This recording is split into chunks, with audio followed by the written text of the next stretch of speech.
কাল শুরু Bangladesh New Zealand one day series. মিরপুরে টাইগারদের অনুশীলন। পেস বান্ধব উইকেটের প্রত্যাশা ব্ল্যাক ক্যাপস কোচের। ক্রিকেট ক্যাপ্টেনদের জন্য ক্যাপ্টেন্স কার্ড প্রচলন করতে যাচ্ছে বিসিবি। সন্ধ্যায় জাঁকজমকপূর্ণ আয়োজনে সাবেক বর্তমানদের হাতে কার্ড তুলে দেবেন তামিম ইকবাল। অ্যালিয়াঞ্জ অ্যারেনায় মাদ্রিদের করুণ পতন। গোল উৎসবের রাতে কামাভিঙ্গার লাল কার্ডে কপাল পুড়ল মাদ্রিদিস্তার। 4-3 গোলের জয়ে ইউসিএল সেমিতে বায়ার্ন মিউনিখ। এবং নিজেদের অধিকার আদায়ে সরব পেশাদার লিগের ফুটবলাররা। লিগে সার্ক কোটা বাতিল সহ 6 দফা দাবিতে ফেডারেশনে দিলেন স্মারকলিপি।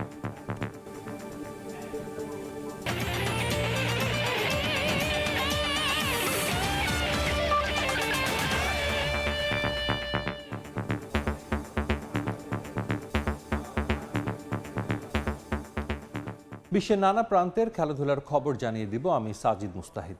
শুরুতেই জানাবো বাংলাদেশ নিউজিল্যান্ড ওয়ানডে সিরিজের খবর। প্রথম ওয়ানডেতে কাল মুখোমুখি হবে দুদল। ম্যাচের আগের দিন নিজেদের ঝালিয়ে নিয়েছে টাইগাররা। বিদ্যুৎ খরচ বাঁচাতে ম্যাচ শুরু হবে সকাল 11টায়। নিউজিল্যান্ড সিরিজ সামনে রেখে 27 মার্চ থেকে অনুশীলন শুরু করেন ক্রিকেটাররা। 7 দিনের ফিটনেস ক্যাম্পের পর থেকে স্কিল ট্রেনিং করছেন শান্ত লিটনরা। পিএসএল শেষে নাহিদ রানা শরীফুল যোগ দেয়ায় পুরো দলকে একসঙ্গে পাচ্ছে টিম ম্যানেজমেন্ট। এদিন হালকা গা গরম শেষে আজ ব্যাট বলের অনুশীলনে নামেন মিরাজ, সাইফ হাসানরা। মুস্তাফিজ, তাসকিনরা বোলিং করেন পেস বোলিং কোচ শন টেইটের পরামর্শ মেনে। নেটে ঝড় তোলেন সাইফ, তানজিদ, তামিম, তাওহিদ হৃদয়রা। বিকেলে অনুশীলন করবে নিউজিল্যান্ড ক্রিকেট দল। তার আগে দুই অধিনায়ক উন্মোচন করবে ওয়ানডে সিরিজের ট্রফি। অতিরিক্ত স্পিন বান্ধব কিংবা মন্থর উইকেট তৈরির প্রয়োজন এখন আর বাংলাদেশের নেই, বরং দারুণ সব ফাস্ট বোলার থাকায় পেস বান্ধব উইকেটই দেয়া হতে পারে আসন্ন সিরিজে। এমন ধারণা নিউজিল্যান্ড হেড কোচ রব ওয়াল্টারের। আলাদাভাবে প্রশংসায় ভাসিয়েছেন বাংলাদেশ পেসার নাহিদ রানাকে। প্রথম সারির অনেক ক্রিকেটার না থাকলেও দলের ওপর আস্থা রাখছেন ব্ল্যাক ক্যাপস কোচ। নিজেদের কন্ডিশনে টাইগারদের সমীহ না করেও উপায় নেই, তাই আইপিএল পিএসএল এ ব্যস্ত তারকাদের ছাড়া ঢাকায় আসা নিউজিল্যান্ড দলের অনুভূতি মিশ্র। সবশেষ সিরিজ হেরে ফিরেছে পাকিস্তান। চিরাচরিত রীতি ভেঙে ওই সিরিজে পেস সহায়ক উইকেট তৈরি করেছিল বাংলাদেশ। এখন আবার নির্বাচকদের কাছ থেকে ইঙ্গিত পাওয়া যাচ্ছে নিউজিল্যান্ড সিরিজে উইকেট হতে পারে স্লো, তাই খানিকটা ধাঁধায় আছে সফররতরা। বাংলাদেশ দলে দারুণ কিছু পেসার রয়েছে, তারা স্পিন উইকেট বানাবে বলে মনে হয় না। আমাদের নিজেদের শক্তিমত্তা অনুযায়ী পরিকল্পনা সাজাতে হবে, তাতে আমাদের সুযোগ হয়তো বাড়বে। তবে আন্তর্জাতিক ক্রিকেটে ভিন্ন ভিন্ন উইকেটের জন্য প্রস্তুত থাকতে হবে। ওয়েস্ট ইন্ডিজ সিরিজের পিচটাও দেখেছি, স্পিন পেস দুরকমই ছিল। আমাদেরও দুই ধরনের উইকেটের জন্য তৈরি থাকতে হবে। আগে বাংলাদেশে এলেই স্পিনারদের নিয়ে ভাবতে হতো প্রতিপক্ষকে। ইদানিং রাজত্ব পেসারদের। মুস্তাফিজ, তাসকিনরা তো আছেনই, নতুন করে ত্রাস ছড়াচ্ছেন নাহিদ রানা। পাকিস্তান সুপার লিগে দুর্দান্ত পারফর্ম করে আত্মবিশ্বাসের তুঙ্গে এই পেসার, তাই তাকে নিয়ে আলাদাভাবে হোমওয়ার্ক করতে হচ্ছে কিউইদের। নাহিদ রানা দারুণ বোলার, এই কন্ডিশন থেকে সুবিধা আদায় করে নেবে। বাংলাদেশে এমন একজন ফাস্ট বোলার দেখতে পাওয়া বেশ ভালো ব্যাপার। তার সামর্থ্যকে খাটো করে দেখছি না, তবে পেসারদের বিপক্ষে খেলে অভ্যস্ত আমাদের ব্যাটাররা। আমাদের দলেও পেসার আছে, কন্ডিশনটা ভিন্ন, তাই স্কিল কাজে লাগিয়ে নাহিদ রানা কিংবা অন্য পেসারদের সামলাতে হবে। জায়ান্টদের দ্বিতীয় সারির দল নিয়ে বাংলাদেশ সফরে আসা নতুন নয়। তরুণ ক্রিকেটারদের পরখ করার সুযোগ কাজে লাগায় তারা। তবে পূর্ণ শক্তির দল নিয়ে এখানে নাকানি চুবানি খাওয়ারও বহু ঘটনা আছে। ব্ল্যাক ক্যাপরা তাই সাবধানী। তবে স্কোয়াডের ক্রিকেটারদের চাপ মুক্ত রাখতে চায় টিম ম্যানেজমেন্ট। আমাদের এই দলে এ টিমের হয়ে এখানে খেলা ক্রিকেটার আছে। তখন তারা 4 দিনের ম্যাচ খেলেছিল। সিরিজ হয়েছিল মে মাসে, অনেকটা একই সময়ে। সব মিলিয়ে আগের অভিজ্ঞতা তাদের কাজে লাগবে। ঢাকায় পা রেখে প্রথমবারের মতো অনুশীলন সেরেছে নিউজিল্যান্ড দল। 17 এপ্রিল শুরু হবে 3 ম্যাচের ওডিআই সিরিজ। এরপর 3টি টি20 খেলবে দুদল। মাকসুম আলম খান, সময় সংবাদ, ঢাকা। বর্তমান সরকারের নানাবিধ কার্ডের ধারাবাহিকতায় এবার ক্রিকেট ক্যাপ্টেনদের জন্য বিশেষ ক্যাপ্টেন্স কার্ড প্রচলন করতে যাচ্ছেন বিসিবির বর্তমান কমিটির প্রধান তামিম ইকবাল। আজ সন্ধ্যায় এক জাঁকজমকপূর্ণ আয়োজনে সাবেক এবং বর্তমান ক্যাপ্টেনদের হাতে এই কার্ড তুলে দেওয়ার কথা রয়েছে। নারী ও পুরুষ ক্রিকেটে সাবেক এবং বর্তমান সকল আন্তর্জাতিক অধিনায়কের প্রতি সম্মান জানিয়ে বিসিবির পক্ষ থেকে কার্ড দেওয়া হবে। বিসিবি সূত্র থেকে জানা গেছে, বিশেষ কার্ডের মাধ্যমে দেশের সকল আন্তর্জাতিক ভেন্যুতে ম্যাচ দেখতে পারবেন ক্যাপ্টেনরা। এতদিন ক্যাপ্টেনদের জন্য ম্যাচের আগে টিকিট দেয়া হলেও এখন থেকে এই কার্ড তাদের বিশেষ পাস হিসেবে ব্যবহৃত হবে। সাধারণ দর্শকদের মতো ক্যাপ্টেনদের টিকিট দেখিয়ে যাতে মাঠে ঢুকতে না হয়, তাই বিশেষ সম্মাননা কার্ড প্রচলন করা হচ্ছে। একটি আন্তর্জাতিক ম্যাচেও যারা বাংলাদেশকে নেতৃত্ব দিয়েছেন তারা সবাই পাবেন এই ক্যাপ্টেন্স কার্ড। শিগগিরই বকেয়া পারিশ্রমিক বুঝিয়ে দেয়া হবে মোহামেডান স্পোর্টিং ক্লাবের ফুটবলারদের। চুক্তির পুরো অর্থ পরিশোধের আশ্বাস দিয়েছেন ক্লাবের সভাপতি বরকতুল্লাহ বুলু। ক্যাসিনো কেলেঙ্কারির দুর্নাম ঘুচিয়ে সাদা কালোদের সুনাম ফেরানোর প্রত্যয় তার। পাশাপাশি অবকাঠামোগত উন্নয়নে জোর দেয়া হবে বলেও জানান এই সংসদ সদস্য। সরকার পরিবর্তনের পর মোহামেডান স্পোর্টিং ক্লাব নিয়ে নতুন করে স্বপ্ন দেখছেন সংশ্লিষ্টরা। ক্লাবের নেতৃত্বে এসেছে পরিবর্তন, নতুন সভাপতি, নতুন কমিটির কাছে সমর্থকদের প্রত্যাশা অনেক। নবনির্বাচিতরাও সুদিন ফেরানোর আশ্বাস দিচ্ছেন। তবে এসবের মাঝেই অনিশ্চয়তায় দিন কাটছে ফুটবলারদের। ডিফেন্ডিং চ্যাম্পিয়নদের মাঠের পারফরমেন্সের হতশ্রী দশা। দীর্ঘদিনের কোচ আলফাজ বিদায় নিয়েছেন। পারিশ্রমিক বকেয়া থাকায় বিপাকে পড়েছেন ফুটবলাররা। তবে ক্লাব কর্তৃপক্ষের প্রতিশ্রুতি, দ্রুতই সমস্যা সমাধান করা হবে। অভয় দিয়েছেন নতুন সভাপতিও। প্লেয়ারদের পাওনা জন্য ক্লাবে হইচই, কর্মচারীদের বেতন, এটা একটা বিশাল সংকট। এই সংকট আমরা অতি দ্রুত নিজেরাই ম্যানেজ করে তারপরে বোর্ড অফ ডাইরেক্টরস থেকে দিয়ে প্রায় 2.5 কোটি টাকার মতো দিয়ে আমরা এটা ম্যানেজ করি। আগামী 5 বছর, 3 বছর, 2 বছর, 1 বছর কিভাবে ক্লাব চলবে এটার একটা পরিকল্পনা আমরা। আর বিশেষ করে ক্লাবের নিজস্ব অর্থায়ন, নিজস্ব আয়ের জায়গাটা আমরা সুনির্দিষ্ট করতে চাই। বছর আগে ক্যাসিনো কেলেঙ্কারিতে জড়িয়েছে মোহামেডানের নাম। ঐতিহ্যবাহী ক্লাবের সুনাম মিশেছে মাটিতে। সেখান থেকে ঘুরে দাঁড়ানোর চ্যালেঞ্জ নতুন কমিটির সামনে। মোহামেডান ক্লাবকে চরিত্র হরণ করার জন্য এটা সুনির্দিষ্ট একটা ষড়যন্ত্র। তা আমরা চাই না যে অতীতে যেমন সরকারি পৃষ্ঠপোষকতায় ক্লাবগুলোতে জুয়া, তারপরে ক্যাসিনো, যে একটা সংস্কৃতি আবিষ্কার হয়েছে, ক্লাবে কোনো ক্যাসিনো, অন্যান্য যে সমস্ত অপকর্ম হয়, এগুলো মোহামেডান ক্লাবে হবে না ইনশাআল্লাহ।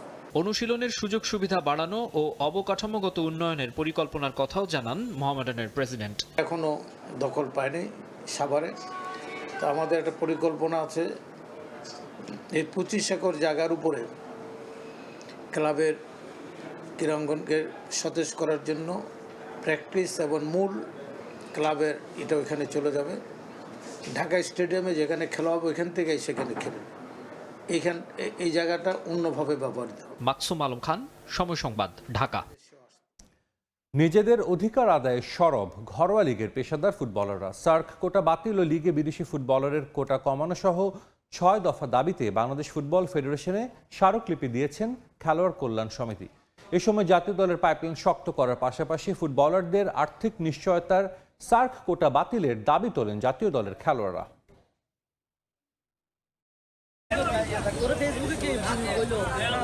হঠাৎ করে অস্থিরতা দেশের ঘরোয়া ফুটবলে। জাতীয় স্টেডিয়ামে খেলোয়াড় কল্যাণ সমিতির ব্যানারে একাট্টা হয়েছেন পেশাদার ফুটবলাররা। প্রত্যেকের ক্লাব ভিন্ন হলেও দাবি একটা, স্থানীয় ফুটবলারদের অধিকার আদায়। দেশের ঘরোয়া লিগের যে কোনো ক্লাব বিদেশি ফুটবলার নিবন্ধন করতে পারে সর্বোচ্চ 5টি। সেই সঙ্গে চলতি মৌসুমে সাফ কোটায় সার্কভুক্ত দেশের 5 ফুটবলার নিবন্ধন করার সুযোগ রাখে পেশাদার লীগ কমিটি, যারা লিগে ম্যাচ খেলতে পারে স্থানীয় ফুটবলার হিসেবে। মৌসুম শেষ না হতেই পেশাদার লীগ কমিটির সেই সার্ক কোটা বাতিলের দাবি তুলেছেন স্থানীয় ফুটবলাররা। সেই সঙ্গে লিগে বিদেশি কোটা কমানো সহ 6 দফা দাবিতে বাফুফের সাধারণ সম্পাদকের কাছে স্মারকলিপি দিয়েছে ঘরোয়া লিগের ফুটবলাররা। ব্রাদার্সে ম্যাক্সিমাম 5 জন খেলে, 8 জন বিদেশি প্লেয়ার খেলে কোটা সহকারে। এখানে দেখা যায় আমাদের 5 জন প্লেয়ার দেশি প্লেয়ার খেলতে পারবে। এখানে আমাদের দেশীয় প্লেয়ারদের সুযোগ কমে গেছে। লোকাল প্লেয়ার হিসাবে যখন অপরচুনিটি দিচ্ছি, তাহলে আমার দেশের প্লেয়ারদের মানও কমে যাচ্ছে তারা অপরচুনিটিও কম পাচ্ছে, খেলার সুযোগ কমে যাচ্ছে। এই বছর অনুষ্ঠিত হওয়ার কথা সাফ চ্যাম্পিয়নশিপ। এই টুর্নামেন্টের আগে সার্কভুক্ত দেশের ফুটবলাররা ঘরোয়া লিগ খেলে লাল সবুজদের দুর্বলতা জেনে যাওয়ার শঙ্কা প্রকাশ করেছেন ফুটবলাররা। সেই সঙ্গে জাতীয় দলের পাইপলাইন শক্ত করতে সার্ক কোটা বাদ দেওয়ার পাশাপাশি বিদেশি ফুটবলারের কোটা কমিয়ে আনারও দাবি তোলা হয়। স্বাভাবিকভাবে সামনে সাফ আছে, ওদেরকে কেন আমাদের ইন্টারনাল বিষয়গুলো জানাবো? ফুটবল লিগে যদি আমার দেশের প্লেয়ার না খেলতে পারে, যদি এনাফ সুযোগ না পায়, তাহলে আমাদের ন্যাশনাল টিমে কিভাবে প্লেয়ার আসবে, পাইপলাইনে কিভাবে প্লেয়ার থাকবে? ফরেন কোড আসলে মানে সব মিলে আপনার 4টা রেজিস্ট্রেশন করতে পারবে, 3টা খেলতে পারবে, এরকম যদি হয় তাহলে আমাদের জন্য ভালো। এছাড়া বাফুফেকে বাংলাদেশ ফুটবল লিগের দল বাড়ানোর আহ্বান জানিয়েছেন ফুটবলাররা। আগামী 19 এপ্রিল ফেডারেশনের নির্বাহী কমিটির বৈঠকে তোলা হতে পারে ফুটবলারদের 6 দাবি। ফাহিম ইসলাম, সময় সংবাদ, ঢাকা। মিরপুরে নিউজিল্যান্ডের বিপক্ষে ওয়ানডে সিরিজের আগে আনুষ্ঠানিক প্রি ম্যাচ সংবাদ সম্মেলনে কথা বলছেন বাংলাদেশ অধিনায়ক মেহেদী হাসান মিরাজ। সরাসরি চলে যাচ্ছে সেখানে। আমরা অ্যাজ এ প্রফেশনাল প্লেয়ার হিসেবে আমরা আসলে বাইরে কি হয় এটা আমাদের ওই রকম মাথায় এফেক্ট হয় না, কারণ আমাদের কাজ হলো পারফর্ম করা। এবং আমার কাছে মনে হয় যে লাস্ট 3 উইকস যেভাবে প্র্যাকটিস হয়েছে, এটা আমার কাছে মনে হয় অনেক ভালো প্র্যাকটিস আমরা করেছি, এবং বাইরে কি হয়েছে এটা আমরা কখনোই চিন্তা করিনি।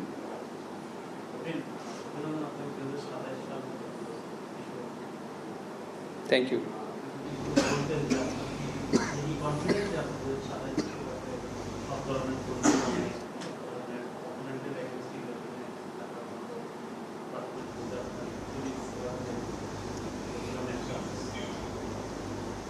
দেখেন, 27 সালের ওয়ার্ল্ড কাপ অবশ্যই এটা একটা প্রসেসের ব্যাপার এবং লং টাইমের ব্যাপার, এবং ওই পর্যন্ত যেতে গেলে কিন্তু আপনার প্রসেসটা মেনটেন করতে হবে এবং সিরিজ ওয়াইজভাবে ভালো খেলতে হবে। এবং আপনি যদি দেখেন যে লাস্ট 2টা সিরিজ আমরা খুবই ভালো ক্রিকেট খেলেছি এবং প্রসেসটা ভালো ছিল এবং প্লেয়াররা অনেক কনফিডেন্ট। আর আমার কাছে মনে হয় যে সিরিজটা আছে, আরও সামনে যে সিরিজগুলো আছে, প্রত্যেকটা প্লেয়ারই ইন্ডিভিজুয়াল জায়গাগুলো তারা কিভাবে ইমপ্রুভ করতে হবে এবং প্র্যাকটিস আমরা ওইভাবেই চেষ্টা করছি, এবং সেটা যেন ম্যাচে আমরা ওইভাবে খেলতে পারি সেইভাবে আমাদের ফিডব্যাক দেওয়া হচ্ছে।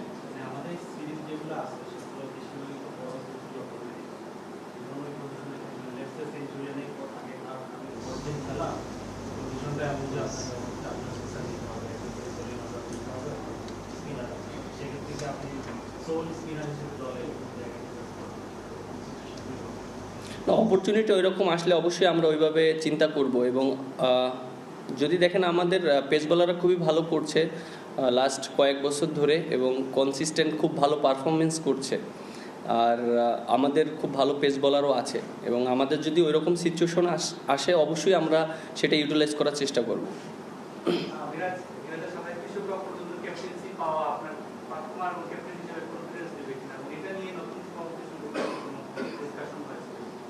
হ্যাঁ, লং টাইমের জন্য একটা ক্যাপ্টেন যদি থাকে, একটা টিমকে খুব ভালোভাবে বন্ডিং করতে পারে। শর্ট টাইমের জন্য আমি বলি না যে কাউকেই দায়িত্ব দেওয়া হোক, কারণ দিন শেষে তার জন্য অনেক ডিফিকাল্ট একটা টিম বন্ডিং করাটা। সো আমার কাছে মনে হয় এটা একটা পজিটিভ দিক, এবং আমি খুব ভালো মতন প্ল্যানিং করতে পারবো প্রত্যেকটা সিরিজ এবং কোন কন্ডিশনে আমরা খেলবো, এবং প্লেয়াররাও একটা মেন্টালভাবে থাকবে, ফ্রি থাকবে যে আসলে আমরা কার অধীনে খেলবো। সো এটাও একটা টিমের জন্য অনেক ইম্পর্টেন্ট। সো আমার কাছে মনে হয় এটা একটা ভালো দিক ছিল। হ্যাঁ, প্রেসিডেন্টের সাথে আমাদের কথা হয়েছিল যে আমাদের টিমটা ভালো করছে, আমাদেরকে বুস্ট আপ করেছে, এবং আমরা যেভাবে খেলছি জাস্ট এইভাবে ভালো ক্রিকেট খেলতে হবে। বাংলাদেশের ক্রিকেট মানে আমরা দেখি যে মাঠ ভর্তি দর্শক, কিন্তু গেল কয়েকটা সিরিজে আসলে আমরা দেখলাম যে মাঠ আসলে অধিকাংশই ফাঁকা থাকে, যেটার সঙ্গে আপনারা ইউজ টু না, আমরা ইউজ টু না। আপনার কি মনে হয় আসলে সামগ্রিক পারফরমেন্স সবকিছু প্রভাব হচ্ছে এই কারণে? তার উপর আবার আমাদের এই সিরিজটা দুপুর সকাল 11টায় শুরু। পারফরমেন্স বলতে আমরা লাস্ট 2টা সিরিজ তো জিতেছি, এবং দর্শক যারা খেলা দেখতে আসেন আমার কাছে তো মনে হয় অনেকে খেলা দেখতে এসেছে, বাট রমজানের ভিতরে খেলা ছিল, সবাই তো অনেক ব্যস্ত ছিল, এবং শেষের দিকে তো ঈদের সময় আমাদের খেলাটা হয়েছে।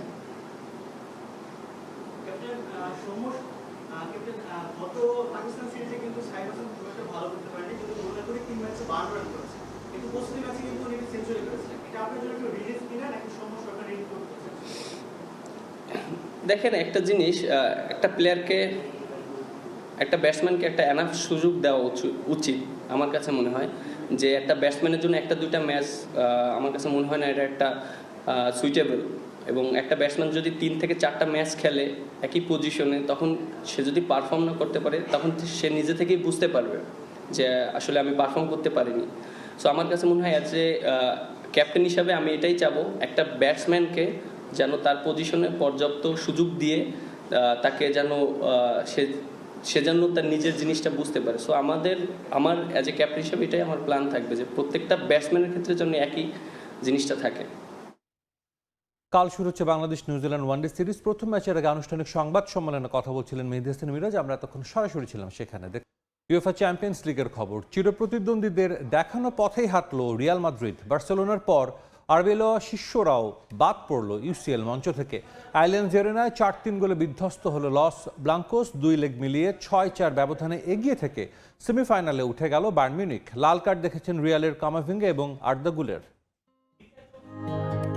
সান্তিয়াগো বার্নাবুর রাজা আজ অ্যালিয়েন্স অ্যারেনার ভিখারি। নাটকীয়তা, জেদ আর শেষ মুহূর্তের রক্তক্ষরণ সব মিলিয়ে যেন রিয়াল মাদ্রিদের করুণ পতন। 15 বারের চ্যাম্পিয়নদের দর্পচূর্ণ করে বায়ার্ন মিউনিখ জিতল 4-3 ব্যবধানে।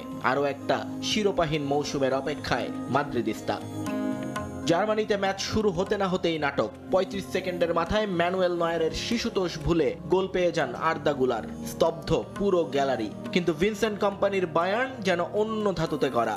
আলেকজান্ডার পাভলোভিচের হেডে সমতায় ফেরে তারা। এরপর শুরু হয় গোল উৎসবের এক পাগলাটে দৌড়। আর্দা গুলারের ফ্রিকিক থেকে যখন নয়ারের হাত ফসকে জালে ঢুকলো, মনে হচ্ছিল মাদ্রিদ বুঝি রূপকথা লিখতে বসেছে। কিন্তু মৌসুমের 50তম গোলটি করে আবারও বায়ার্নকে ম্যাচে ফেরান হ্যারি কেইন। বিরতির ঠিক আগে কিলিয়ান এমবাপের গোলে ম্যাচ 4-4 সমতায়। কিন্তু তখন কে জানতো আসল নাটকটা তোলা আছে শেষের জন্য। দ্বিতীয় হাফেও টান টান উত্তেজনা, দুই দলই গোল করার জন্য মরিয়া। কিন্তু 86 মিনিটে রিয়াল মাদ্রিদের জন্য নেমে এলো অন্ধকার। বদলি হিসেবে নামা এডুয়ার্ডো কামাভিঙ্গা যা করলেন তাকে স্রেফ অপরাধ বলা চলে। হ্যারি কেইনকে ফাউল করে হলুদ কার্ড পেলেন, এরপর অহেতুক বল সরিয়ে দিয়ে দেখলেন লাল কার্ড। এই এক বোকামিতেই মাদ্রিদের দুর্গের দেয়াল ধসে পড়ল। 10 জনের মাদ্রিদকে পেয়ে বায়ার্ন যেন ক্ষুধার্ত নেকড়ে হয়ে উঠল। 89 মিনিটে লুইস ডিয়াজের সেই বুলেট কোটির শট এডার মিলিতাওয়ের গায়ে লেগে যখন জালে জড়ালো, মাদ্রিদের শিরোপাহীন মৌসুমের কফিনে শেষ পেরেকটা তখনই মারা হয়ে গিয়েছিল। এরপর ইনজুরি টাইমে মাইকেল অলিসের জাদুকরি গোল মাদ্রিদকে স্রেফ অপমানিত করলো। রেফারি স্লাভকো ভিনচিকের শেষ বাঁশি বাজার সঙ্গে সঙ্গেই শুরু হয় মাদ্রিদ শিবিরের তাণ্ডব। রেফারির উপর ক্ষোভ ঝাড়তে গিয়ে লাল কার্ড দেখেন জোড়া গোল করা আর্দা গুলার। ফুটবলার থেকে শুরু করে স্টাফ সবার ব্যবহারে এটা বোঝা যাচ্ছিল মাদ্রিদ এই ম্যাচ হারেনি, তারা মূলত নিজেদের অহংকারের নিচে চাপা পড়ে চূর্ণ বিচূর্ণ হয়ে গেছে। কিন্তু তাতে কি বা আসে যায়। আলভারো আরবেলোয়ার মাদ্রিদ শূন্য হাতে তখন স্পেনের পথে। অন্যদিকে ভিনসেন্ট কোম্পানির অধীনে বায়ার্ন মিউনিখ এখন ট্রেবল জয়ের স্বপ্নে বিভোর। সেমিফাইনালে তাদের সামনে প্যারিস সেন্ট জার্মেই। নিয়ন মোহাইমেন, সময় সংবাদ। খেলার সময় আরও থাকছে। বিশ্বকাপের আগে ঝামেলায় মেসি ও আর্জেন্টিনা ফুটবল অ্যাসোসিয়েশন। প্রতারণা ও চুক্তি ভঙ্গের অভিযোগে মামলা করেছে ভিআইডি নামের একটি ইভেন্ট ম্যানেজমেন্ট প্রতিষ্ঠান। আবারও ইউএফএ চ্যাম্পিয়ন্স লিগ প্রসঙ্গ। রাতের আরেক ম্যাচে গোলশূন্য ড্র করেও সেমিফাইনালে উঠে গেছে আর্সেনাল। 2 লেগ মিলিয়ে ইংলিশ জায়ান্টদের কাছে 1-0 ব্যবধানে হার মানতে হলো স্পোর্টিং লিসবনকে। চ্যাম্পিয়ন্স লিগ সেমিফাইনালে গানারদের প্রতিপক্ষ অ্যাটলেটিকো মাদ্রিদ। ম্যাচ শেষে এমিরেটস স্টেডিয়ামের গ্যালারিতে বুনো উল্লাস ছিল না, ছিল এক দীর্ঘ স্বস্তির নিঃশ্বাস। সাম্প্রতিক সময়ে টানা পরাজয় আর ফর্মহীনতায় ভুগতে থাকা মিকেল আর্তেতার আর্সেনাল আপাতত টিকে গেল ইউসিএলে। খুব একটা শৈল্পিক ফুটবল নয়, বরং রক্ষণের দেয়াল তুলে স্পোর্টিং সিপিকে রুখে দিয়ে চ্যাম্পিয়ন্স লিগের সেমিফাইনাল নিশ্চিত করলো গানাররা। 1-0 গোলের এগ্রিগেট লিড নিয়ে শেষ পর্যন্ত সেমিফাইনালে অ্যাটলেটিকো মাদ্রিদের মুখোমুখি হতে যাচ্ছেন তারা। ম্যাচের শুরু থেকেই আর্সেনালকে বেশ আক্রমণাত্মক দেখালেও তাদের খেলায় ছিল নার্ভাসনেসের ছাপ। বোর্নমাউথ আর ম্যানচেস্টার সিটির বিপক্ষে সাম্প্রতিক হারের ধাক্কাটা স্পষ্ট বোঝা যাচ্ছিল। প্রথম 10 মিনিটে স্পোর্টিংকে চাপে রাখলেও ধীরে ধীরে পর্তুগিজ চ্যাম্পিয়নরা গুছিয়ে ওঠে। অন্যদিকে আর্সেনাল বল পজিশন ধরে রাখলেও গোল মুখে ছিল বিবর্ণ। প্রথমার্ধের সবচেয়ে বড় সুযোগটা পেয়েছিল স্পোর্টিং। 43 মিনিটে ম্যাক্সিমিলিয়ানো আরাউহোর ক্রস থেকে জেনি কাটামোর শট গোল পোস্টে লেগে ফিরে আসলে বেঁচে যায় আর্সেনাল। বিরতির পর আক্রমণের গতি বাড়াতে আর্তেতা মাঠে নামান কাই হাভার্টস এবং ম্যাক্স ডাউম্যানকে, ইনজুরি নিয়ে মাঠ ছাড়েন ননি মোদুয়েকে। তবে আর্সেনালের আক্রমণ ভাগ ছিল এদিন পুরোপুরি নিষ্প্রভ। পুরো ম্যাচে তারা অন টার্গেটে শট নিতে পেরেছে মাত্র একটা। 84 মিনিটে লিয়ান্ড্রো ট্রসার্ডের একটা হেড গোল পোস্টে লেগে ফিরে আসলে ব্যবধান বাড়ানোর শেষ সুযোগটাও হাতছাড়া হয় আর্সেনালের। আক্রমণ ভাগের ব্যর্থতার দিনে দারুণ পারফর্ম করেছে গানারদের ডিফেন্স। রক্ষণে ঢাল হয়ে দাঁড়িয়েছিলেন গ্যাব্রিয়েল মার্তিনেল্লি এবং ডেক্লান রাইস। ম্যাচের শেষ মুহূর্তে স্পোর্টিং এর ওয়াও সিমোয়েসের একটা শট অল্পের জন্য লক্ষ্যভ্রষ্ট হলে হারের লজ্জা থেকে বেঁচে যায় আর্সেনাল। পুরো ম্যাচ জুড়ে গানারদের ডিফেন্সিভ অ্যাপ্রোচ ছিল চোখে পড়ার মতো। শেষ বাঁশি বাজার সঙ্গে সঙ্গে যেন হাফ ছেড়ে বাঁচে আর্সেনাল। তবে এই ম্যাচ আর্তেতার জন্য যতটা স্বস্তির ততটাই চিন্তার। ইপিএলে ম্যানচেস্টার সিটির বিপক্ষে মহা গুরুত্বপূর্ণ লড়াইয়ের আগে এই নখদন্তহীন আক্রমণ ভাগ কতটুকু আত্মবিশ্বাস যোগাবে তা নিয়ে প্রশ্ন থেকেই গেল। নিয়ন মোহাইমিন, সময় সংবাদ। আবারও স্বাগত খেলার সময়। বিশ্বকাপের আগে নতুন ঝামেলায় লিওনেল মেসি ও আর্জেন্টিনা ফুটবল অ্যাসোসিয়েশন। যুক্তরাষ্ট্রের ফ্লোরিডার একটি আদালতে প্রতারণা ও চুক্তি ভঙ্গের অভিযোগে মামলা দায়ের করা হয়েছে মেসি ও এএফ এর বিরুদ্ধে। আন্তর্জাতিক গণমাধ্যমে এসেছে এমন খবর। মামলা করেছে ভিআইডি নামের একটি ইভেন্ট ম্যানেজমেন্ট প্রতিষ্ঠান। এ বিষয়ে এখন পর্যন্ত কোনো মন্তব্য করেনি আর্জেন্টিনা ফুটবল অ্যাসোসিয়েশন। যুক্তরাষ্ট্রের মেজর লিগ সকারে লিওনেল মেসি যোগ দেওয়ার পর দেশটিতে ফুটবলের জনপ্রিয়তা পেয়েছে ভিন্ন মাত্রা। ইন্টার মায়ামি এখন পরিণত হয়েছে বিশ্বের অন্যতম বড় ব্র্যান্ডে। তবে অনেক সময় এই ব্র্যান্ড ভ্যালু কিংবা খ্যাতির জন্য বিড়ম্বনায় পড়তে হয়। এবার মেসির ক্ষেত্রেও ঠিক তাই হয়েছে। অভিযোগটাও বেশ গুরুতর। যুক্তরাষ্ট্রের ফ্লোরিডার একটি আদালতে প্রতারণা ও চুক্তি ভঙ্গের অভিযোগে লিওনেল মেসি ও আর্জেন্টিনা ফুটবল অ্যাসোসিয়েশনের বিরুদ্ধে মামলা ঠুকে দিয়েছে ভিআইডি নামের একটি ইভেন্ট ম্যানেজমেন্ট প্রতিষ্ঠান। ঘটনা গেল বছরের অক্টোবরে আর্জেন্টিনার দুটি প্রীতি ম্যাচ আয়োজনের একক সত্ত্ব $7 মিলিয়ন কিনে নেয় মায়ামি ভিত্তিক প্রতিষ্ঠান ভিআইডি। চুক্তিতে স্পষ্টভাবে শর্ত দেয়া ছিল, চোট না থাকলে ভেনেজুয়েলা ও পুয়ের্তো রিকোর বিপক্ষে ম্যাচে অন্তত 30 মিনিট করে মাঠে থাকবেন মেসি। কিন্তু ভেনেজুয়েলার বিপক্ষে ম্যাচে মেসিকে দেখা যায় দর্শক হিসেবে মায়ামির হার্ড রক স্টেডিয়ামের একটি বিশেষ সুইটে পরিবার নিয়ে ম্যাচ দেখেন মেসি। ভিআইডির দাবি, সেই সুইটের খরচও তারাই বহন করেছে। বিপত্তি বাধে পরদিনই মেসি মাঠে নামলে ইন্টার মায়ামির হয়ে আটলান্টা ইউনাইটেডের বিপক্ষে MLS এর ম্যাচে 2 গোল করে দলের জয়ে ভূমিকাও রাখেন LM10। যদিও পরে আর্জেন্টিনার জার্সিতে পুয়ের্তো রিকোর বিপক্ষে মাঠে নেমেছিলেন মেসি।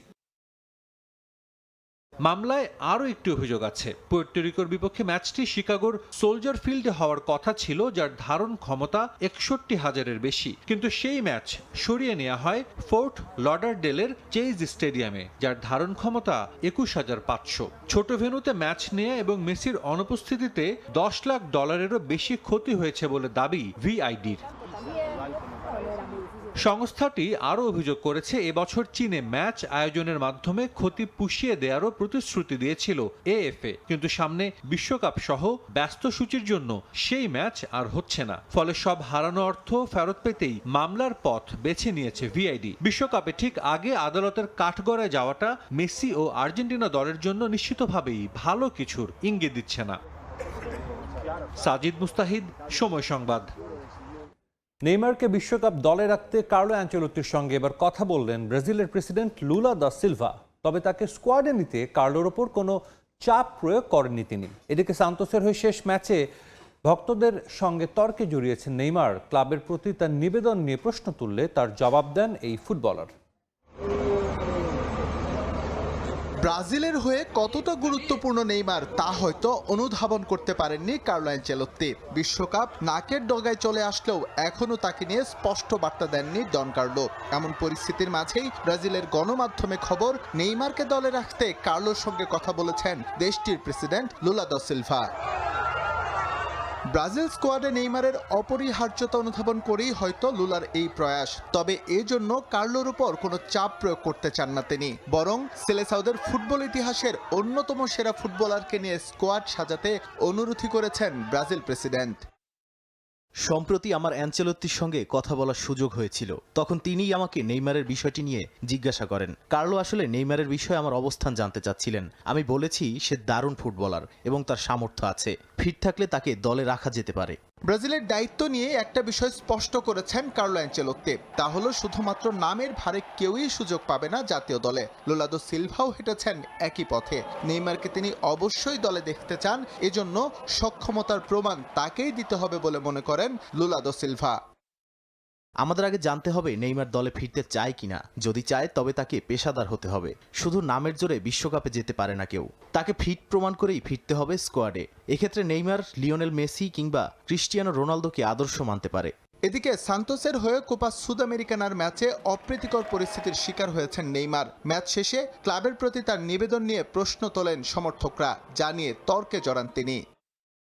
আমাদের পারফরম্যান্স নিয়ে সমর্থকরা সমালোচনা করবে, এটাই স্বাভাবিক। কিন্তু যখন বিষয়টি ব্যক্তিগত পর্যায়ে চলে যায় তখন সেটা মেনে নেওয়া সম্ভব হয় না। আমি নিজের কাজের প্রতি সৎ, যতটা প্রয়োজন তার চেয়েও বেশি শ্রম দেই, তাই এমন আচরণ করা ঠিক নয়। সমর্থকরা মাঝে মধ্যে তাদের সীমা ছাড়িয়ে যান। আসছে মাসে বিশ্বকাপ স্কোয়াড ঘোষণা করবে ব্রাজিল ফুটবল কনফেডারেশন। সেখানে নেইমারের জায়গা হবে কিনা তা জানা যাবে প্রথম সপ্তাহেই। এস এম ইকবাল, সময় সংবাদ। এই ছিল খেলার সময়। এরপর দুপুরের সময় সঙ্গে থাকবেন সহকর্মী তোহা খান তামিম। সাজিদ, আপনাকে ধন্যবাদ। দুপুরের সময় নিয়ে আসছি কিছুক্ষণ পর, সঙ্গে থাকুন সময়ের।